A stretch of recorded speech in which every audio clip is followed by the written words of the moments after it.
국군의 빌드업이 이때 본격적으로 시작이 되는 거죠? 그렇습니다. 사실 이제 국군의 빌드업은 정전회담이 시작되면서부터 한국군 성장에 이제 본격적으로 눈을 돌리기 시작합니다. 네.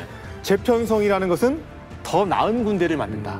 베럴 아미를 만드는 거고, 증강이라는 것은 더 큰 군대를 만든다. 비걸 아미를 만드는 겁니다. 이게 함께 가면서 전쟁 끝날 무렵에는 한국군이 정말 새로운 군대로 탄생한다. 그러니까 전쟁이 이제 한국군화를. 네, 그 정확합니다. 왜냐하면 정전을 하고 나면은 아니면 정전 중에도 미군을 이미 한반도에서 철수시키려고 했던 거예요. 그렇다면 대안이 필요한 건데 그 대안이 한국군이 되는 셈입니다. 52년 9월 달에는 46만 3천 명까지 늘어나요. 그리고 53년 5월에는 새로운 미국 정부에서 20개 사단을 드디어 승인을 해줍니다. 그러면서 53년 정전 직전 같은 경우 보면은 미 8군의 80% 이상이 한국군으로 채워지게 됩니다.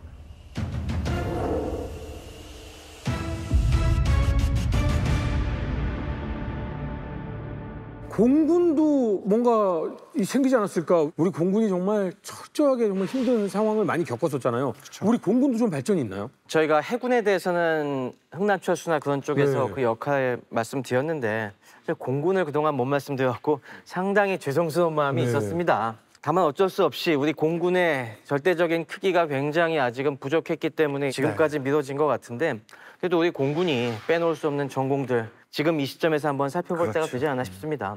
잘 아시다시피 우리가 개전 시에는 전투기 한 대 제대로 없었습니다. 연락기만 있었죠. 네, 연락기만 있었죠. 그러다가 전쟁이 터지니까 7월 2일이나 돼서 그때서야 비로소 제대로 된 전투기를 봤죠. 이게 바로 F-51 머스탱이었죠. 네, 그때 머스탱을 처음 인수받았지만은 사실 그걸 운용할 수 있는 우리 조종사 자원이 너무 부족했습니다. 그래서 뭐 아주 극소수만 운용이 되다가 50년 12월 말쯤이 돼서야 이걸 좀 제대로 키워보자. 여의도나 대전에 산발적으로 있던 병력을 갖다가 다 제주 기지로 이동을 시킵니다. 그래서 제주에서부터 이제 제대로 빌드업을 해보자. 그러면서 조종사 양성에 전념을 합니다. 그래서 굉장히 큰 역할을 한 또 미군의 부대가 있었습니다. 이게 바로 6146 군사고문단 대대였죠. 바우처원이라는 별명으로 잘 알려져 있는데 또 여기에서 빼놓을 수 없는 인물이 바로 딘 헤스 대령이라는 분입니다. F-51 머스탱 18번기에 보면은 딱 그 앞쪽에 신념의 조인이라고 써 있잖아요. 네? 신념의 조인? 네, 신념의 조인.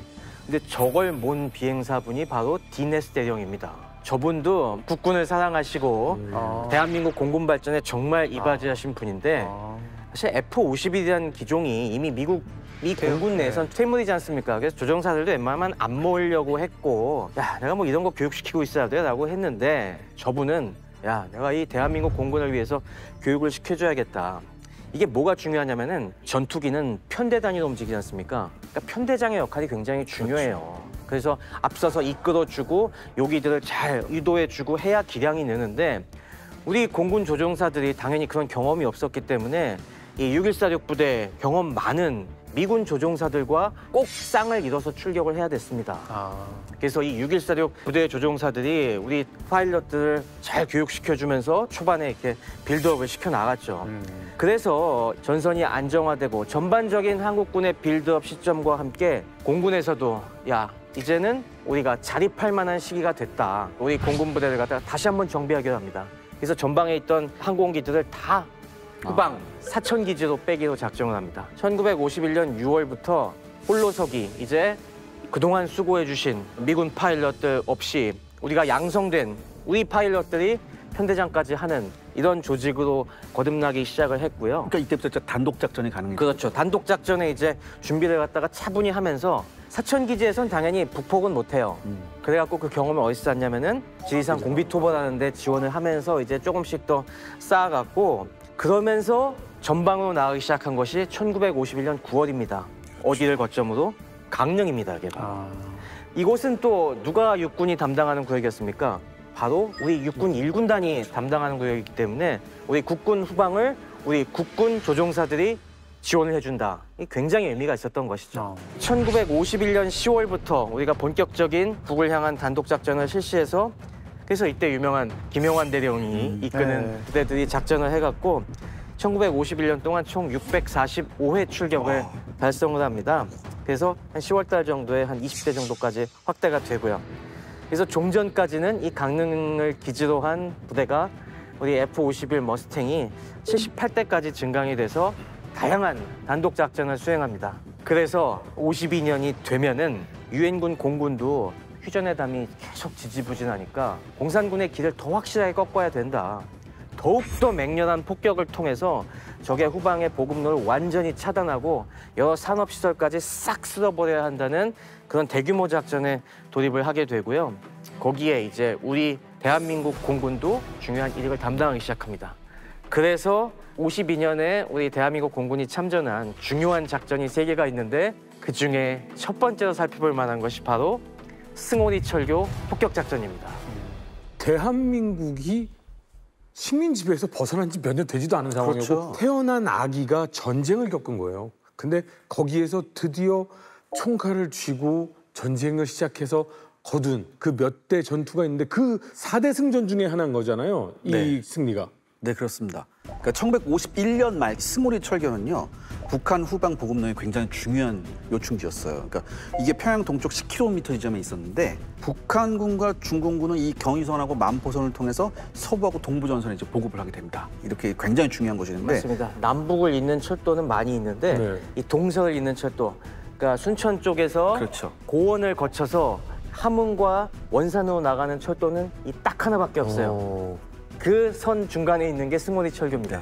그래서 해가 바뀌었습니다. 52년 1월 초에 미 제5 공군이요. 이 승오리 철교 폭파 차단 작전을 한 번 해서 폭파시켰는데 북한군이 어떻게 했느냐. 북쪽 200m 지점을 우회해서 새로운 철교를 여기다 또 넣었습니다. 그다음에 미 공군한테 당한 경우가 있으니까 이 주변에다가 대공포화를 촘촘히 깔아놔요. 굉장히 촘촘히 깔아놨습니다. 그리고 이 신설된 철교는요. 길이가 300m고 교각이 10개였어요. 근데 교각 침목을 이제 우물정자로 딱 쌓아놔요. 맞아요. 그다음에 그 안에다 이제 모래주머니하고 이런 걸 막 넣어서 폭격을 당하더라도 이 피해를 최소화하려고 이렇게 여러 가지 조치를 해놨습니다. 당시에 중공군이 진짜 어마어마한 이런 철도 복구에 노력을 기울였는데 정말 웬만한 건 폭격하면은 그다음에 24시간 내에 복구하는 일이 비일비재했어요. 이게 가능했던 이유가 얘네들은 처음부터 아예 안 부서지게 만들지 않습니다. 노하우가 생겨갖고 어차피 그렇게 만들어도 유엔군 강력한 공군이 달려들어서 다 부순다. 그러니까 빨리 부서져도 복구를 더 빨리 할 수 그쵸. 있는 복구를 더 방향으로 빨리 할수 아예 다 있게. 바꿔버려요. 안 부서지는 처음부터. 제품이 아니라 AS가 잘 되는 제품으로. 그렇죠. 진짜 현실적인데요. 그죠? 예. 또 생겼잖아요. 그래서 미 공군이 다시 출격을 했는데 이번에는 예전하고 다르게 굉장히 고생을 해요. 그래서 미 제5 공군이 포기를 합니다. 이거 번번이 공격을 실패를 해서. 그런데 이제 여기서 아 어떡하지라고 하는데 우리 심 교수님께서 말씀해 주셨잖아요. 우리 민족성 중에 하나가 뭐 우리가 미국이 못하는 걸 우리가 한번 해볼까 이런 거. 그래서 우리가 한번 해보겠습니다. 라고 해서 아 그래? 그럼 너네가 한번 해봐. 그래서 임무를 대한민국 공군한테 넘겨줍니다. 이 임무를 인수한 데가 어디냐면 우리 제10 전투비행대였어요. 그리고 이 제10 전투비행 대장 이제 김신 대령이 공군 최초로 이게 100회 출격을 달성한 김두만 소령한테 승오리 철교 차단 임무를 부여하게 되죠. 그래서 1월 12일 오전 7시 40분에 1차 출격을 합니다. 그래서 이 강릉 기지에서 6대의 F-51D 무스탕 전투기가 이제 가요. 그래서 500파운드 폭탄 12발을 투하했어요. 대공포화망을 막 피하면서. 근데 사실 무스탕에다가 500파운드 폭탄 다는 것도 이게 쉽지가 않은 거예요. 원래 무스탕 전투기는 전투기지 이게 폭격기가 이게, 뭐 이게 그렇죠. 전술 그렇죠. 폭격기가 아니었거든요, 사실. 근데 뭐 머스탱 워낙 힘이 좋아갖고 네. 500파운드 2발 정도는 달았죠. 그래서 2발 달고 날아갔어요. 그래서 투하했지만 실패합니다. 물에 떨어졌든지 아니면 철교 주변에 떨어졌든지 이렇게 했어요. 그래서 같은 날 오후 2시에 다시 한 번 가요. 제1편대전 윤흥열 대위하고 제2편대전 옥만호 대위의 2개 편도가 승오리 철교로 다시 갑니다. 이번엔 폭탄뿐만 아니라 로켓탄도 같이 써요. 근데 이것도 또 실패합니다. 또 실패했어요. 그러니까 2번이나 실패하니까 어떻게 되느냐. 김신 대령이 부하들을 불러요. 그래서 전술을 토의를 합니다. 야, 우리 어떻게 해야 되니? 거기서 나온 이제 의견들 중에 하나가 뭐냐면 우리가 지금 미군 교리에 의해서 싸우고 있습니다. 그러니까 안 되는 것 같습니다라고 해요. 근데 이 미군 교리가 뭐냐면 8,000피트가 2,440m예요. 여기서부터 강화해서 3,000피트, 즉 고도 915m에서 폭탄을 투하하는 기술이에요. 그런데 이게 너무 높다 이거예요. 폭탄 투하하는 게 너무 높아요. 그러니까 유일한 방법은 뭐냐? 위협을 감소하더라도 4,000피트에서 강화해서 1,500피트에서 폭탄 투하하는 방법이다. 이 방법밖에 없다. 위험이 높죠. 1,500피트면 460m예요. 그러니까 이런 생각할 수 있잖아요. 2차 대전 때 독일군이 스투카 있었잖아요. 급강화 폭격. 네, 급강화 폭격기 있었잖아요. 스투카는 거의 폭격 명중률이 80%였거든요. 그러니까 스투카도 했는데 무스탕이라고 못하냐 이렇게 물어볼 수 있는데 급강화 폭격기하고는 전혀 다른 전투기예요, 이게. 스투카는 급강화하라고 만든 그렇죠. 거잖아요. 정확합니다. 이 스투카는 두 가지 장치가 있어야 돼요. 저 날개 쪽에 다이브 브레이크라고 있어요. 꽂히면서 얘가 이제 브레이크를 잡아줘야 돼요. 두 번째는 뭐냐면은 비행기가 떨어지면서 폭탄을 그냥 떨어뜨리잖아요. 그럼 자칫 폭탄이 자기 기체에 맞을 수 있어요. 그렇기 때문에 저기 보시면 여기 뭐가 있어요. 맘 릴리스 트라피즈라고 있죠. 이게 뭐냐면 굳이 번역을 하면 근해용 폭탄 투하기예요. 이렇게 던져주는 한번 거예요? 턱 해서 내려야 돼요. 이 장치가 있어야 돼요. 이 장치가 없으면 안 돼요. 급강화 폭격을 할 수 없어요. 근데 무스탕 이게 없단 말이죠. 그러니까 어떻게 돼요? 어쩔 수 없이 급강화해서 저고도에서 다시 수평 비행하면서 폭탄을 떨어뜨려야 돼요. 그러니까 굉장히 위험하죠, 이게. 이렇게 되면 이제 고스란히 대공포에 노출이 되게 되는데 근데 방법이 없다. 우리가 이 방법으로 해야 된다. 이렇게 결론이 났어요. 그래서 드디어 1월 15일에 다시 출격을 하죠. 아침 8시 25분인데 3차 출격을 합니다. 제1편대장 윤응열 대위하고 제2편대장 역시 옥만호 대위가 출격을 했는데 제1편대가 제2편대의 엄호하에 이제 공격을 시작합니다. 이거 느낌이요. 네. 톰 크루즈가 방공포대 막 이렇게 낮게 가서 출발한 다음에 언덕탕 넘어서 쭉 급강에서 쏘고 바로 이렇게 다시 탈출하잖아요. 그 느낌하고 비슷한 거죠. 굉장히 비슷한 거예요. 아무튼 이제 지금 허준 씨가 말씀하셨던 그 방법을 씁니다. 그래서 공격을 했는데 철교 중앙 부분에 두 개의 커다란 구멍이 생겨버렸습니다. 그래서 폭파에 성공을 했죠. 그리고 나서 오후 1시에 전가를 확인하기 위해서 다시 한번 이기업대의 편대가 출격을 합니다. 근데 보니까 아직 구멍은 뚫렸지만 교각이 서 있는 거예요. 그러니까 어떻게 해요? 다시 한번 여기서 돌입을 해서 또 공격을 합니다. 그래서 완전히 부숴버리죠. 그래서 임무를 완수하고 무사히 강릉 기지에 귀환을 하게 됩니다. 그러니까 이 스몰이 철교로 폭파했다는 얘기를 들으니까 미 공군 관계자들이 경악을 합니다. 야 진짜냐? 나 못 믿겠는데 처음에 그랬는데 항공사진 촬영이 다 들어온 걸 보고서 얘네 도대체 어떻게 했냐? 우리가 못하는 것을 너네 한국공군이 했다. 믿을 수가 없다라고 얘기해요. 근데 사실 나중에 수기 같은 게 많이 있잖아요. 그 읽어보면은 우리가 뭔가 미군한테 보여주길 원했다. 그렇지. 예. 공중전에서 이거하고 또 다른 게 지상 폭격 작전, 특히 철교 폭파 작전은 가장 난이도가 높은 작전이에요. 이거를 신생 한국공군이 해냈다? 이거는 뭐 기적이라고밖에 할 수 없거든요. 그렇기 때문에 이걸 계기로 한국공군을 적극적으로 지원하는 방향으로 바뀌어버립니다. 그래서 이 스몰이 철교 폭파 작전이 우리 한국공군의 작전 능력과 더불어 우리 한국공군의 전력을 신장시키는 굉장히 중요한 계기가 돼요. 규모는 작아도 굉장히 정예라는 인식을 주게 됩니다, 미국 측에. 네. 이것도 있을 거예요. 아까 그 가르쳐 주신 분. 그건 뭐 당연히 그건 굉장히 우리 한국을 사랑하시고 진심으로 도와주신 분들의 그런 지원하에서 우리가 어쨌건 이렇게 독자적으로 커갈 수 있는 능력까지 갖게 됐다는 거. 이게 진짜 우리 6.25 전쟁에서 많은 선배님들의 굉장히 중요한 맞습니다. 유산이 아닐까. 그러니까 이 다시 한번 가르쳐준 생각해봅니다. 입장에서는 과외 선생님이 수능에서 만점 받은 거거든요, 학생이. 사실. 네. 우리가 청출어람을 해야 될 때가 네. 맞습니다. 국군이 뭔가 우리의 기대보다 더 확실히 많은 걸 보여주고 있다. 그리고 우리가 교육한 것의 이상을 그렇죠. 지금 얻어가고 있구나라고 하나를 가르쳐주면 열을 자랑스러워하고 있지만 회담은 지질이 아주 말하고 그냥 싶지도 않아요, 사실. 답답한 상황입니다. 네. 답답하죠. 계절은 또 바뀌고 이러다가 리츠웨이 사령관이 그만두셔요? 아 예. 네. 리츠웨이가 왜? 영전합니다, 리츠의 사령관이. 자, 1952년은요. 미 대선이 있는 해였어요. 그해 11월에 미 대선이 있었어요. 그래서 루즈벨트 대통령부터 트루만 대통령 이르기까지 20년 동안 무슨 대통령, 어느 당 출신이었습니까? 민주당? 민주당 출신이었죠. 그래서 20년 동안 정권을 잡지 못한 미 공화당이 이번에는 우리가 가져와야 된다 이런 생각을 했었어요. 그래서 대선 주자를 영입하는데 누구를 영입했냐? 메가더. 메가더가 될 줄 알았죠, 다. 메가더는 무슨 생각을 했냐? 다 만들어 놓으면 내가 거기서 가서 앉으면 되는 줄 알았어요. 근데 의외의 인물이 대선 주자가 됩니다. 누굽니까? 아이젠하워. 그렇죠. 그래서 나토 최고 사령관 자리가 비어버렸어요. 홍석이. 이 자리에 누가 가냐? 아까 말씀하셨던. 마이너리그에서 메이저리그로 그렇죠. 예. 그럼요. 승격한 거예요. 이렇게 되면 또 어디도 또 공석이 됩니까? 유엔군 유엔군 사령관. 3대 유엔군 사령관으로 52년 5월 12일 마크 클락 장군이 오십니다. 클라크 장군이 예전에 리치웨이 사령관 웨스트포인트 동기라고 소개된 그 장군님이시죠? 네네네, 맞습니다. 만 48세에 별을 4개를 단 엄청난 분. 그러니까 12살부터 하나씩 달았습니다. 메가더 장군 같은 경우는 포스타 단계 50세였으니까 그보다 더 빨리 단 진짜 기록이었죠. 그럼 이분이 웨스트포인트 날 때부터 굉장히 성적이 특출났나요? 아, 그렇지는 않았어요. 이분 성적 별로 안 좋았어요. 아, 그래요? 그 졸업할 때 110등이었다고 합니다. 아, 꼴찌의 반란이군요. 그러니까 좀 전체가- 하위권이에요. 전체가 139명이었는데 110등이었어요. 최하위권이잖아요. 아, 그런데도 이러면 벤플리트하고 반대 아니에요? 마샬이 술 많이 퍼먹는다고 사고뭉치라고 잘못 알아가지고 진급이 늦었잖아요. 반대로 그러면 얘는 무조건 최고야. 그러니까 윗선에서 너무 잘 봐가지고 진급을 막 시켜준 거 아니에요? 그렇죠. 위에 굉장히 잘 보였어요. 이분이 또 리치웨이 장군처럼 군인 집안 출신이지 않습니까? 그 아버지가 육군 대령이었거든요. 근데 참 그런 것 치고는 육군 사관학교에서는 그렇게 두각을 못 드러냈습니다. 그런데 막상 인간을 하고 보니까 굉장히 실무에 탁월한 겁니다. 아, 실무용 인간. 예, 클라크 이분이 삼보병사단에서 이제 참모장을 했을 때도 굉장히 워커홀릭에다가 일을 잘 처리한다는 명성이 자자했습니다. 그리고 결정적으로 지휘참모대학에 들어갔을 때 마샬이 보고 이야 이거 인물이네 바로 찍어버립니다. 이거 봐 또 마샬이야. 예, 마샬입니다. 오빠. 아, 그러니까요. 벤플리트 장군께서는 마샬한테 지켜가지고 술도 안 먹는데.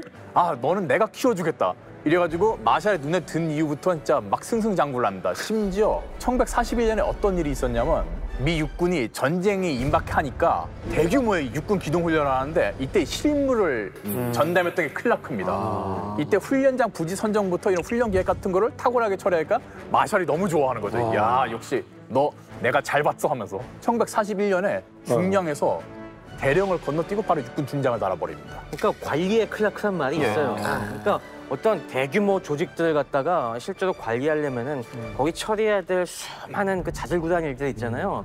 이런 걸 갖다 그냥 굉장히 잘 하고 그리고 군 조직도 굉장히 일종의 관료 조직이라고 볼 수 있잖아요. 아, 매니지먼트에 특화돼 있어요. 네, 근데 이런 쪽을 갖다가 사람 관리도 굉장히 능란하게 하고 하니까 위에 딱 그 지휘관이 보기에는 야, 너 대꾸이라면 나 진짜 편하겠네. 이 생각이 절로 드는 인물이었다고 합니다. 아, 근데 무릇 군인이라면 필드에서 보여줘야 되잖아요. 그때 필드로 나가야죠. 예. 네. 근데 이 클라크 장군이 이 필드에서는 약간의 좀 논란이 있습니다. 그러니까 지중해 전선에서 이제 주로 활동한 분인데 특히 이탈리아에서 미체 5군을 이끌면서 로마를 점령하는 큰 공을 세웠습니다. 그런데 이 로마 점령이 이 정치적으로 상승이 큼에도 불구하고 이 클라크 장군의 지휘 능력을 둘러싸고는 논란을 많이 일으켰어요. 맞아요. 그러니까 이 부분을 조금 설명드리면은 이 1944년에 그 유명한 그 몬테카시노 이 전투가 있지 않습니까? 안치오 교두보를 돌파하면서 이 동시에 남쪽에서 전진해오는 영국군 8군과 미 5군이 협격으로 독일 제10군을 포위 섬멸하겠다는 야심찬 계획을 세웠죠. 그런데 클라크 장군이 알렉산더 원수의 명령을 좀 자기가 바꿔가지고 우리 5군이 그냥 로마로 진국을 하는 걸 바꿔버립니다. 우리가 로마를 먼저 따겠다. 그래서 성공을 했는데 일단 상관의 명령을 위배한 것, 그다음 이후에 독일군을 포위 못하고 탈출하게 둔 것, 이것 때문에 마크 클라크 장군이 관리자로서는 탁월한데 야전지휘관으로서 유능한가? 이걸 두고 전후까지 논란이 계속됐습니다. 정치적 감각이 강하다라는 느낌이 좀 있네요. 그렇죠. 이런 분이 왜 근데 지금 이 상황에 6.25 유엔 사령관으로 오게 된 거예요? 대전 종전 후에 오스트리아 주둔군 사령관을 했어요. 근데 오스트리아가 어떤 곳이냐면은 전쟁이 끝나고서 오스트리아가 딱 중립국이 되면서 그렇죠. 자유진영으로. 저 골치 아픈 소련군들과 이제 뭐 여러 차례 협상을 하면서 그때도 받은 평가가 협상 좀 할 줄 안다. 특히 저 교활한 공산주의자들과도 이거 말이 주눅들지 않고 잘 하는데 막 그런 평판을 들으니까 이 6.25 전쟁이 이렇게 교착 국면에 들어서서 지금 우리가 무슨 작전 크게 하겠냐. 이제는 조금 더 이런 면에서 감각 있는 유엔군 사령관이 가서 확실하게 매듭을 져야겠다. 그랬을 때 딱 들어오는 게 이 마크 클라크였던 겁니다. 우리 생각하고는 다르네. 그러니까. 우리 생각은 맹장형 지휘관이어서 지금 미국 정부에게 더욱더 필요한 거는 군사작전이 아니라 휴전회담이라는 정치를 잘하는 관리가 중요한 거죠. 오히려 작전하려고 하는 거 말리고 어떻게 하는 게 더 중요한 거죠, 지금. 그다음에 사실 이 시기에 클라크 장군이 한국 오기 하루 전날 어마어마한 일이 하나 벌어져요. 이게 이제 당시에 거제도에 포로 수용소가 있었잖아요. 네. 근데 이제 거기에는 이제 침공포로, 방공포로 이게 막 싸움도 있죠. 계속 있었고, 근데 여기 문제가 뭐냐면 포로 수용소장이었던 도두준장이 침공포로들에 의해서 납치되는 전대미문의 사건이 발생을 합니다. 그래서 새롭게 이제 미국에서 포로 수용소장을 임명을 하고 어떻게든 이걸 처리해야 될 거 아니에요. 근데 지금 포로들이 전임 포로 수용소장을 잡고 있어요. 그럼 이 사람을 먼저 어때요? 구출해야죠. 해야 되는 거예요. 그래서 포로들의 요구 조건을 들어주게 되는데 그중 하나가 유엔군 측이 지금까지 포로들을 학대했다. 제네바 협약을 계속 어겨왔다. 이런 거를 인정을 해달라는 건데 그걸 인정할 수밖에 없는 거죠. 왜 구출해야 되니까. 그래서 그걸 인정을 합니다. 그러니까 회담장에서 이제 공산군 측이 이걸 이용하면서 이 나쁜 미국은 너희 봐라 하는 짓들이 다 이렇지 않느냐라고 하면서 전 세계적으로 유엔군 측이 엄청난 또 공경에 빠지게 되는 이제 이런 상황이 벌어지게 되니까 클라크 대장은 본인이 딱 왔는데 이제 이런 일이 터진 거잖아요. 그러면서 일단은 전임 수용소장이었던 도두준장을 이제 구출했으니 강압적인 이제 무력 진압을 지시를 하게 됐고 그러면서 그 후폭풍으로 정전 회담이 무기한 연기가 됩니다. 이제 삼육책전 하면 되겠네. 네, 맞아요. 딱 그 시점이에요. 그래서 이 전대미문의 포로 수용소장 납치 사건, 그 다음에 회담의 무기한 연장. 그러면 이제 군사적으로 응징할 필요가 있겠죠. 그 전에는 소강 상태였고 정치가 우선했다면 지금은 군사적으로 해야 돼요. 그러니까 액션을 한번 취해야 액션을 딱 해야 돼요. 그래서 이때 딱 벤 대장님께서 나섰죠. 과감한 작전을 딱 내밉니다. 그렇죠. 보니까 평강 공격 작전이에요. 평강 공격 작전. 예, 철의 삼각지대를 딱 먹어버리겠다. 마지막 꼭지점을 확. 그것만 해도 네. 넓은 평야가 생기고. 그렇죠. 맞아요. 근데 우리의 클락 대장은 이거를 허용을 해주지 않고요. 이제 다만 보복 작전으로 했던 게 뭐냐면 역시나 소규모 제한 공격입니다. 그래서 주요 이제 감제고지상에 있는 공산군의 전초 진지들을 탈환해서 철의 삼각지 서측을 확보하겠다. 그래서 이때 나온 고지들이 백마고지, 뭐 화살머리고지, 티본고지, 폭첩고지, 골모고지, 뭐 11개 고지에 대한 목표를 확보를 하겠다. 뭐 이런 이제 계획들을 합니다. 사실 그렇게 따졌을 때는 클라크 역시 리츠웨이랑 크게 다를 바가 없다라고 생각이 들어요. 그렇죠. 네. 다만 리츠웨이랑 다른 점이 있었습니다. 이게 어떤 게 다르냐면 클라크 장군은 적어도 공산주의자들을 굴복시키기 위해서는 그냥 말로서는 안 되고 정말 군사적 압력이라는 게 유일한 방법이라는 신념을 가지고 있었던 인물이에요. 근데 대신 지상작전은 좀 지양하자. 우리의 대신에- 피해가 적은 방법으로. 그렇습니다. 그 대신에 공중공격, 폭격을 강화하자. 만약에 공산군이 정전회담을 파기하거나 지연시킬 경우 중국 본토까지도 폭격할 생각을 가졌던 인물이에요. 되게 어떻게 보면 공격적인 그런 인물이었습니다. 그래서 유일하게 우리가 넘어서 할 수 있는 수단이 뭐냐? 이거는 폭격이다, 공중공격이다. 그러면 우리가 가지고 있는 희생을 적게 하면서도 최대한 피해를 줄 수 있는 이 수단을 활용하자. 그래서 공중공격 강화를 이제 이야기를 하는 거죠. 지상 화력이 아니라 공군 화력을 선택한 클라크. 자, 그런데 그동안에도 폭격은 사실 계속 있었는데 지금 북쪽에 생산 기지가 있는 곳도 아니고 웬만한 곳은 다 폭격을 대비해서 지하화해 놓지 않았을까요? 뭐 더 있습니까? 더 있었습니다. 그래요? 그리고 그걸 갖다가 클라크가 딱 찍어냈죠. 저놈들의 핵심 급소를 알려야 된다. 거기가 바로 발전소다. 공장들이 많이 지하 같은 데 숨어서 요소요소에 가동을 하고 있었는데 역시건대서 기계를 가동하려면은 발전소가 필요하잖아요. 전기가 있어야죠. 그동안은 금기시되던 목표까지 지시합니다. 바로 수풍댐. 기존에 우리가 수풍댐을 안 때렸어요. 이 수풍댐에서 생산한 전기가 만주에 있는 중국 공장들 돌리는데 이게 쓰이니까 수풍 발전소를 비롯한 남은 수력 발전소들을 공군과 해군이 총동원돼서 결국에 거의 싹 파괴시켜요. 51년 후반부터 52년 초반에 되면 항공작전은 차단 작전이에요. 그러니까 이거는 군사적인 목표입니다. 그러니까 전방에 있는 부대들에 도움되는 이런 시설들을 차단하겠다. 그러니까 전술적인 수준인 거죠. 그죠? 근데 지금 했던 폭격은 우리가 잘 아는 전략 폭격입니다. 상대방의 전쟁 수행 능력이나 아니면 국민이나 국가의 의지를 파괴하겠다는 거예요. 그래서 북한의 도시에 대한 폭격을 이때부터 이제 어마어마하게 그렇습니다. 쏟아붓습니다. 그래서 사실 전쟁 기간 동안에 북한의 도시는 이제 미국이 나중에 다 통계를 내거든요. 어느 정도 파괴가 됐을지.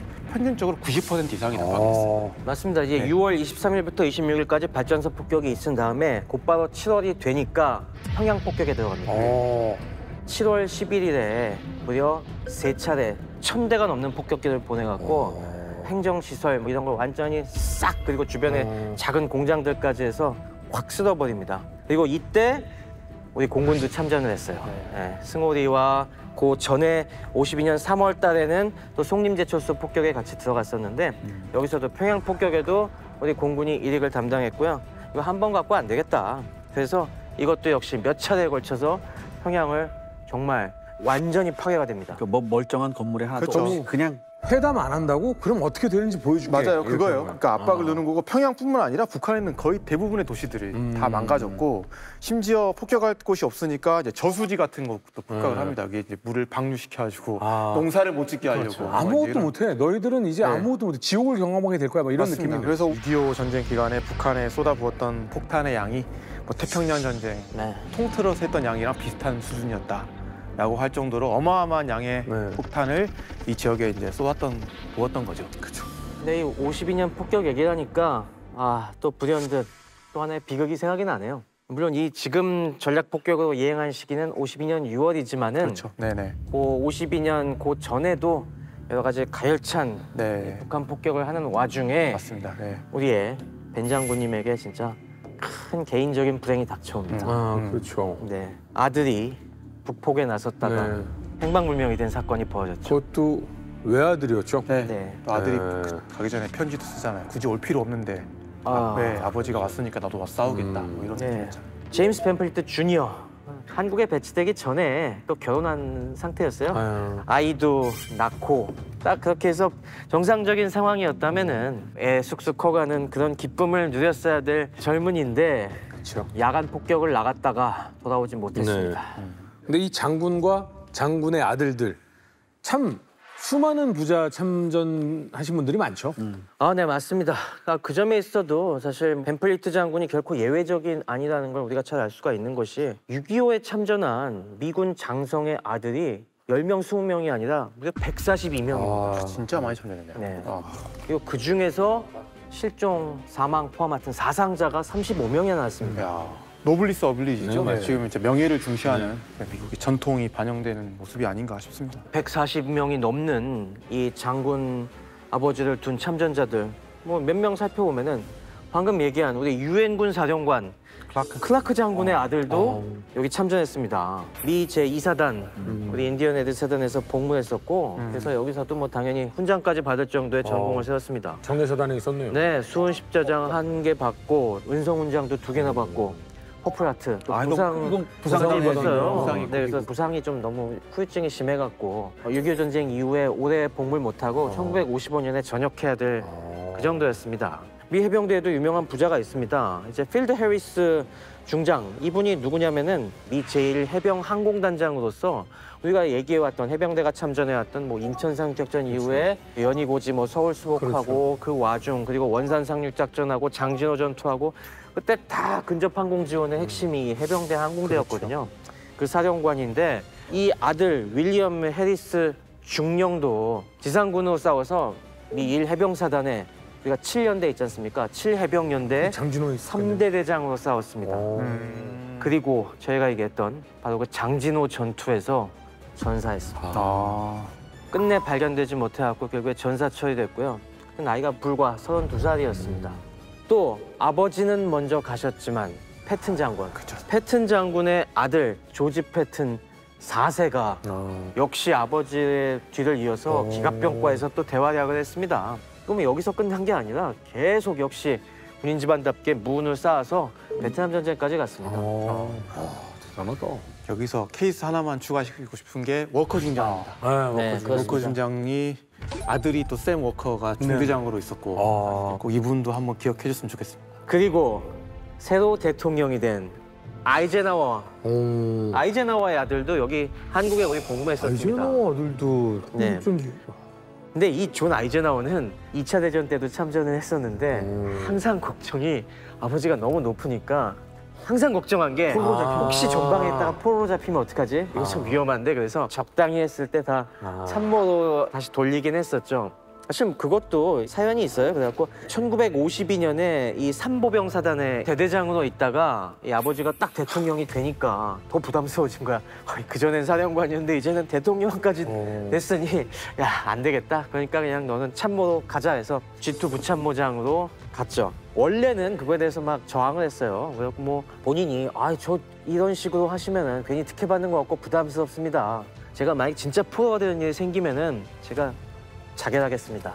그러니까 절대 부담을 안 줄 테니까 저 계속 있게 해주십시오라고 했는데 그 당시에 이걸 또 설득한 게 벤플리트였다고 하죠. 네 마음은 알겠는데 아들 너 잃어본 자식 입장에서. 같아갖고 얘기한다.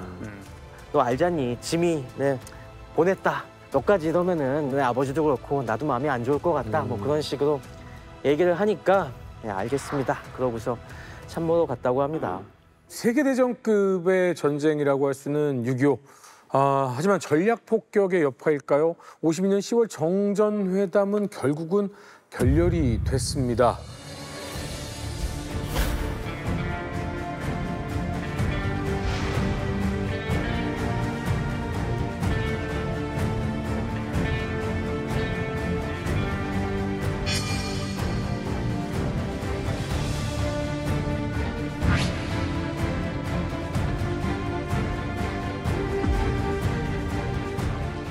포로 송환 문제를 걸고 넘어졌지만 우리는 알고 있습니다. 공산진영은 이걸 하나의 전략으로 이용하고 있는 거지 검은 속내는 따로 있다. 그 사이에 뭔가 든든한 뒷배가 있기 때문 아닐까요? 네, 정전회담이 계속 난항을 겪고 있는 좀 과정 중에서 공산 측의 기본적인 방침은 불리한 조건에서는 절대로 정전하지 않겠다라는 것입니다. 그래서 이런 어떤 기본 방침은 7월 15일 날 마오쩌둥이 스탈린한테 보냈던 비밀 전문에서도 좀 잘 볼 수 있는데요. 우리는 만일 적이 양보하지 않거나 협상을 결렬시키면 전쟁을 즉각 계속해야 되며 적은 전쟁을 통해 문제 해결이 어렵다는 것을 깨닫고 현재의 정세를 변화시키기 위해서 계속 출구를 찾으려고 할 것이다. 자, 이 말은 뭐냐면 유리한 조건이 아니면 절대 안 한다는 이야기인 겁니다. 스탈린이나 마오쩌둥 같은 경우는 기본적으로 전쟁을 계속 하고 싶어 했어요. 그러니까 스탈린은 미국을 계속 한반도에 붙잡아두기를 원했었던 거고 마오쩌둥 같은 경우도 이제 스탈린, 소련하고 뭐 경제개발 5개년 계획 필요한 입장에서 사실 이제 이 시점에서는 그다지 뭐 전선의 소강 상태이다 보니까 큰 부담이 안 되는 상태에서 전쟁을 하고 싶은 그런 상황이었었는데 문제는 김일성이었습니다. 북한이었어요. 왜냐하면 안 그래도 계속 폭격이 있었었는데 이때부터 폭격이 엄청 심해지잖아요. 그러면서 북한이 완전히 황폐화되면서 전쟁을 진짜 그만하고 싶었고 그러다가 이제 스탈린이 9월 초에 김일성을 불러들입니다. 그리고 중국 대표로는 펑도와이까지 이제 모스크바로 불러와서 이제 모스크바에서 스탈린하고 펑도와이랑 김일성이 만나서 이렇게 이야기를 하는데 그때 스탈린이 어떤 이야기를 했는지 한번 비록 소련과는 약간 거리가 있고 늘 독일과 함께했던 분이지만 네. 우리 이세환 기자님께서 한번 스탈린으로 한번 빙의해 주시면 감사하겠습니다. 네. 형님 죽을 것 같아요. 저 그만 좀 합시다 이제 좀. 우리는 적과의 장기적인 전투에서 적극적인 군사행동이 불가피하다고 생각한다. 만일 우리가 적극적으로 군사행동을 보여주지 않고 소극적인 수비를 계속한다면 적은 우리의 힘을 간과할 것이며 우리에 대한 군사적인 압력을 가할 목적으로 항공 폭격을 계속할 것이다. 이렇게 얘기하면서 사실 이건 공식적인 거고 사실 사석에서는 나름 뭐 김일성한테 많은 쫑코도 준다고 이렇게 얘기를 하네요. 야 그걸 못 버텨. 야 우리가 얻기 위해서는 희생을 해야 되는 거야. 다음부터 스탈린을 이 사람을 시키세요. 바로 나오지 않습니까? 그거 못 버텨 이렇게. 그러니까 이제 스탈린은 어차피 우린 유럽이 주니까 이거 사실 예전에 저희가 문서에도 나오지 않았습니까? 우리가 유럽이 중요한데 그럼 미국이 지금 한반도에 묶여 있으면 우리한테는 유리한 거 아니냐? 다 이게 내 작전이야. 이런 식의 문서가 발견이 되지 않았습니까? 그렇죠. 그러니까 뭐 회담에 대해서는 우리가 다음 시간에 또 집중적으로 파보겠지만 뭐 스탈린이 되게 어떻게 보면 얍삽하죠. 네. 나는 그만하고 싶은데 야 싸우는 거는 중국이지 않냐? 중국이랑 좀 이야기해봐라. 뭐 이런 식으로 계속 이제 돌려가기를 하면서 중국은 형님 저희가 희생할 테니까. 근데 우리 최신 무기가 좀 필요합니다. 그렇죠. 이렇게. 비행기 주세요. 뭐 그런 거. 결국에는 이제 정전회담에서 자신들이 조금 유리한 방향으로 이걸 이끌기 위한 어떤 그런 목표와 함께 유엔군의 군사작전, 특히 폭격으로부터 지상군 부대로 대응하기 위해서 어떤 뭔가 군사적인 행동을 이제 결심을 하게 됩니다. 그래서 그 내용을 보면은 특히 중부전선에서 주요 전략적 요충지들을 점령을 하고 유엔군이 만들어 놓은 주저항선이라는 게 있잖아요. 그거를 조금 무너뜨리고 이걸 한번 무너뜨린 다음에 나중에 진짜 한번 차기 대공세를 한번 하는 그런 유리한 어떤 발판을 만들어 보겠다라는 게 이번 공세의 목표였어요. 그래서 공격 방향 자체가 주로 이제 중부전선 쪽으로 좀 지향이 되는데 특히 전선이 북쪽으로 올라와 있는 지역들. 그러다 보니까 이제 뭐 수도고지서부터 지역능선, 백마고지, 저격능선, 소위 말하는 철의 삼각지 일대의 유엔군의 어떤 주저항선을 노리게 됩니다. 벤플리트 파이어월에 한번 이제 뜨겁게 데인 이후에는 이제 공격에 있어서는 좀 손을 놓은 게 아닌가라고 생각했는데 맞아요. 네. 정전회담 하자고 해놓고서는 결국은 이런 꿍꿍이가 있었다라는 생각이 드는데 맞아요. 추계 공세 어떻게 준비가 됩니까?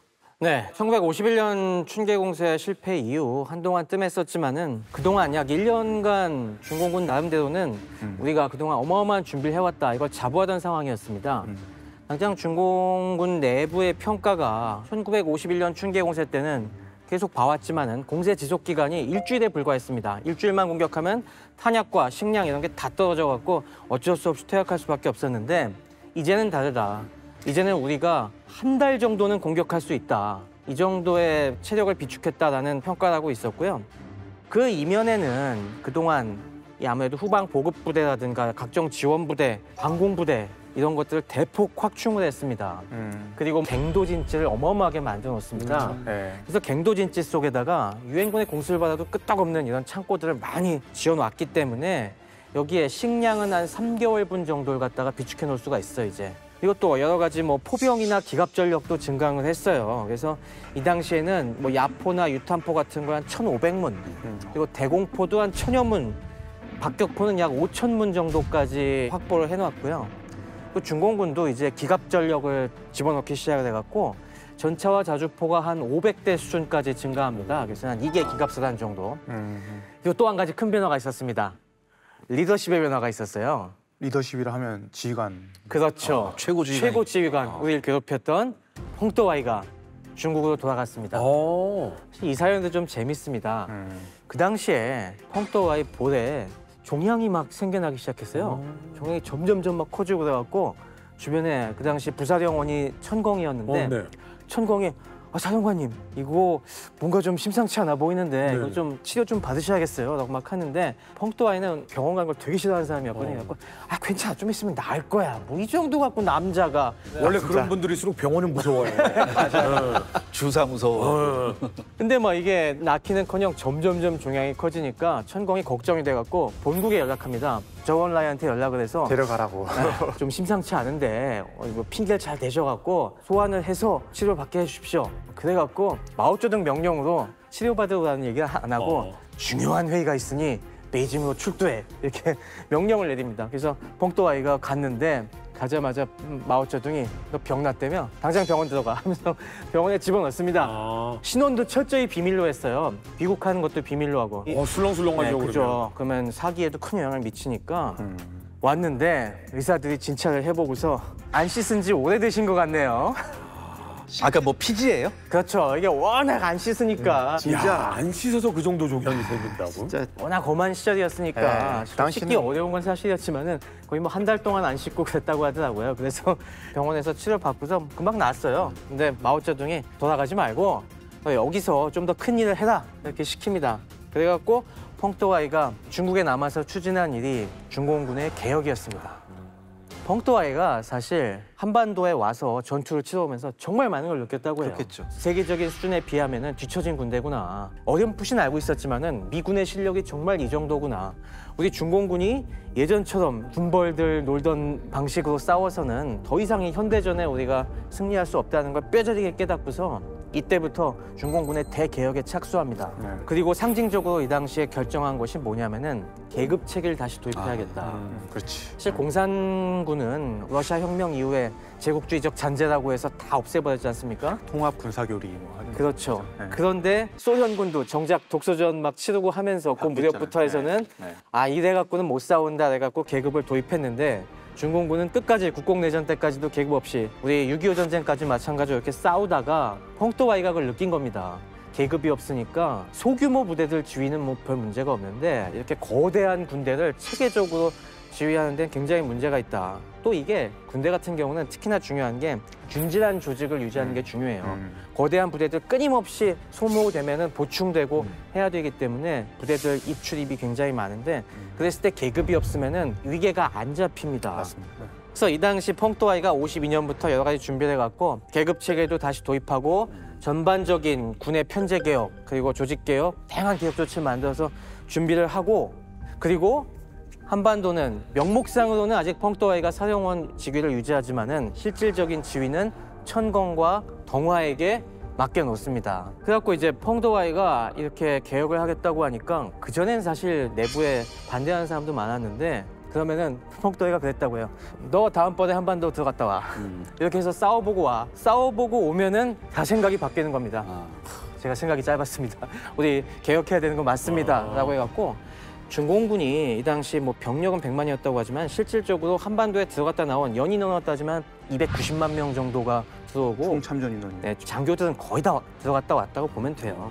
그러니까 이 사람들이 들어갔다 와서 미군이 어떤 위력적인 존재인가를 깨닫고 그때서부터는 모두가 다 개혁에 동참하는.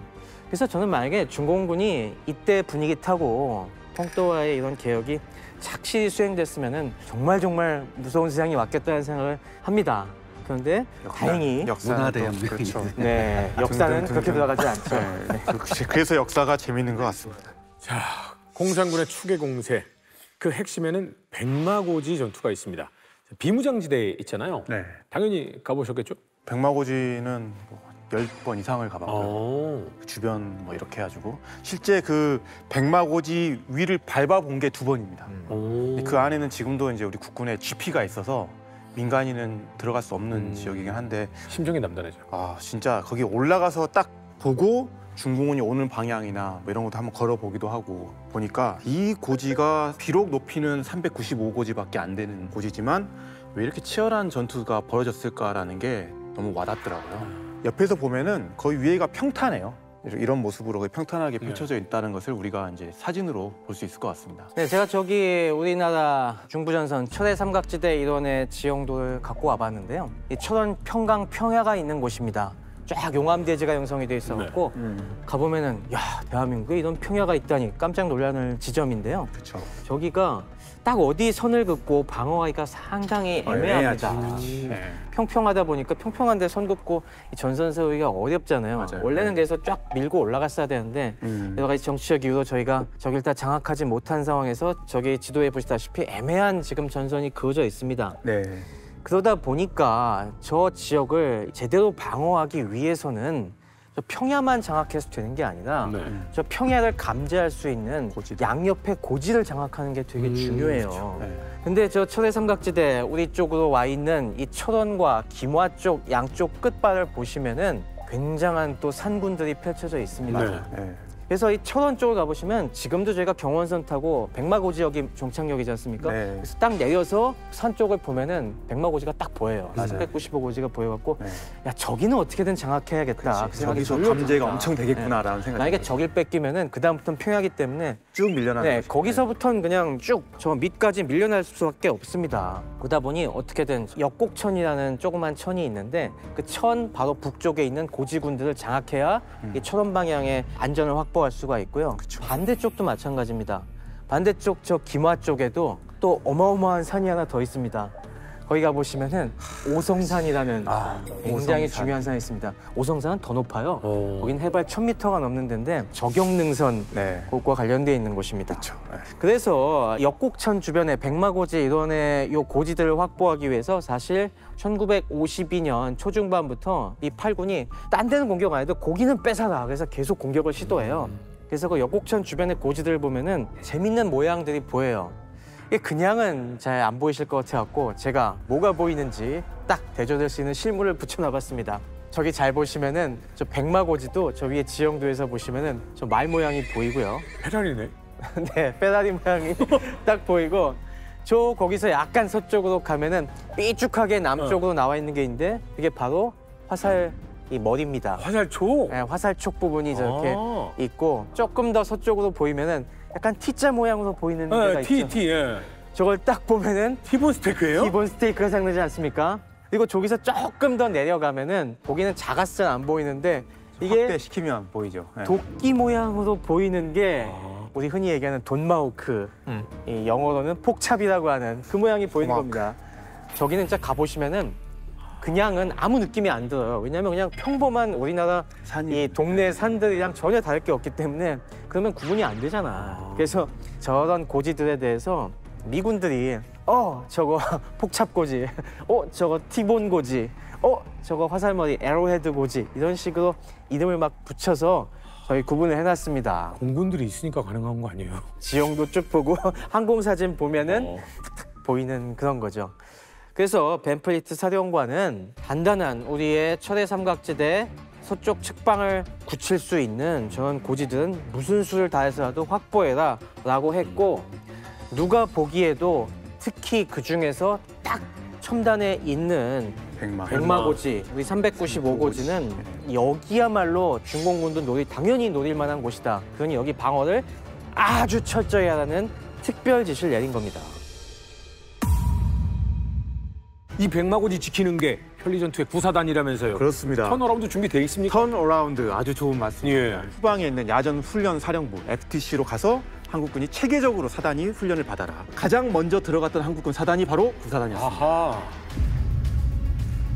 적의 공세 징후가 보이니까 10월에 들어가면서 방어공사에 또 박차가 해서 10월 한 달 동안만 모래주머니가 45만 개를 강화를 합니다. 구사단을 지원하기 위해서 제53 전차 중대가 배속이 됐습니다. 이거는 진짜 우리 예. 국군이 운전하는 그렇죠. 조종하는 예. 보전 포 그렇지. 협동을 우리 국군의 힘만으로 할 수 있게 된 거죠. 네. 10월 6일 날 중공군 38군의 114사단 예하의 한 개 대대가 삼고고지를 공격을 해옵니다. 그런데 이후로 12번의 공방전이 진행이 돼요. 그러다 보니까 사실 우리 입장에서 중요한 게 뭐냐면 병력의 교대입니다. 로테이션이 되는. 로테이션입니다. 해가 지든 해가 뜨든 주야간 이런 거 상관없이 서로 뺏고 뺏기는 고지쟁탈전의 연속이다.